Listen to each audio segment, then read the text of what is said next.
Hi, Phil Schoenberg, Fastpitch Power.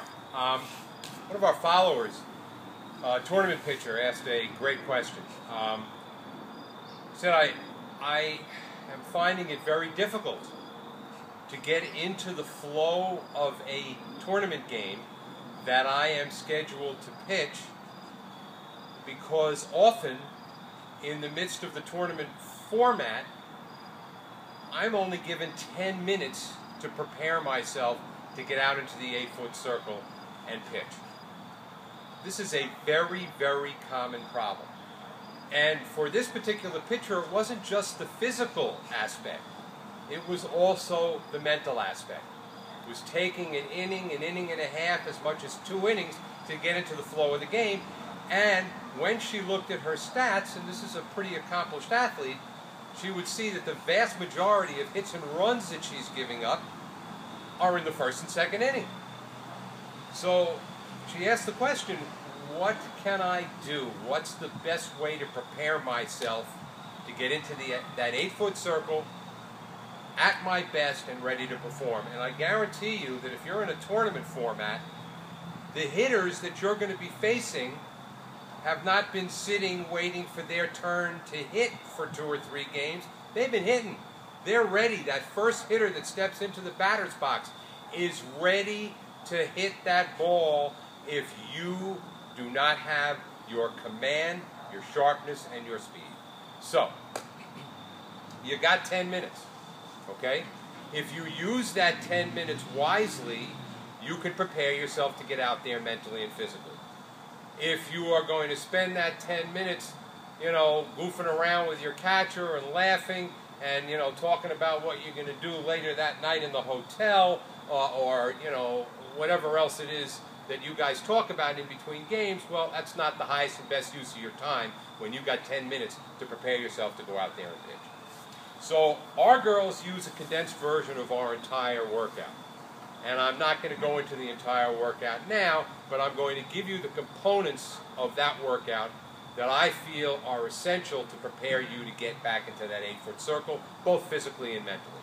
So the first thing we're going to start with is a forearm fire with drive-through drill. The forearm fire is an isolation drill to get the whip in that lower arm working.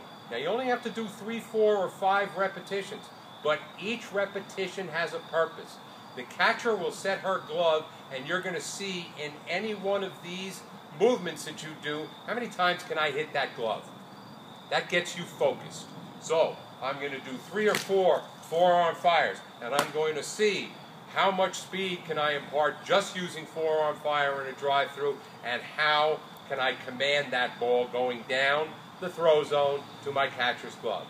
Next thing we're going to do is something that is going to give you speed in your arm circle and solidify your hand paths, called 3-2-1s. You've seen it, we've done it. You do a triple arm circle where the first circle is fast, second circle is faster, third circle is fastest. You want to control your body, maintaining your track, so it'll look like 1, 2, 3, fire and drive. And you do that 3 or 4 or 5 times. How many times can I hit the glove? Then we want to incorporate more of the lower body. So from that point, and at this point you've probably only done 2 or 3 minutes worth of drill work. From that point I'm going to do a few full end games, which incorporates my lower body, where I'm going to start out track, I'm going to untrack using my legs, I'm going to retrack, I'm going to fire and drive. How many times can I hit the catcher's glove?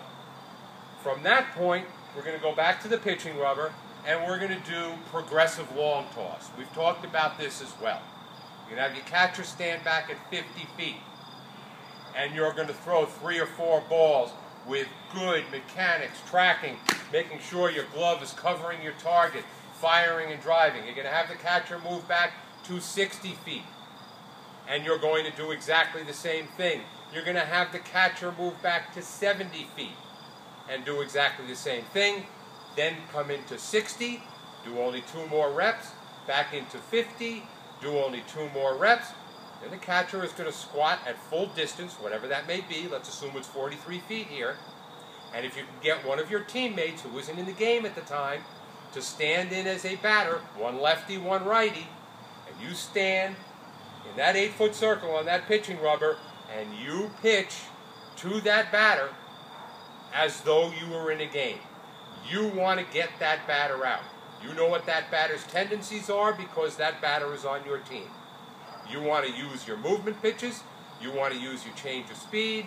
You want to spot your fastball. Whatever it is, you want your catcher to set up, and once again, you want to be focused on whatever pitch I'm throwing, how many times can I hit that glove? How can I get the better of that batter as opposed to that batter getting the better of me? If you don't have a batter available, you can do exactly the same thing with the catcher setting up, in, out, up, down, hitting your spots, commanding your movement pitches, and using your off-speed effectively. You can pitch to two batters. When you have done all of that and you pitch that simulated 2/3 of an inning, you're going to look and you're going to see that in 10 minutes you've had an outstanding utilization of your limited time. And not only are you going to be focused physically, you're also going to be focused mentally. So when you step out into that 8-foot circle and the umpire says play ball, you're ready to go. So use these protocols. We have tried them. Our girls have been very successful utilizing them. It gets your body prepared. It gets your mind prepared to get right in the game. I hope this has been useful to you. If you have any questions, let me know. Let me know what you do to warm up. If it's better than that in 10 minutes, I am happy to hear about it. Talk to you next time.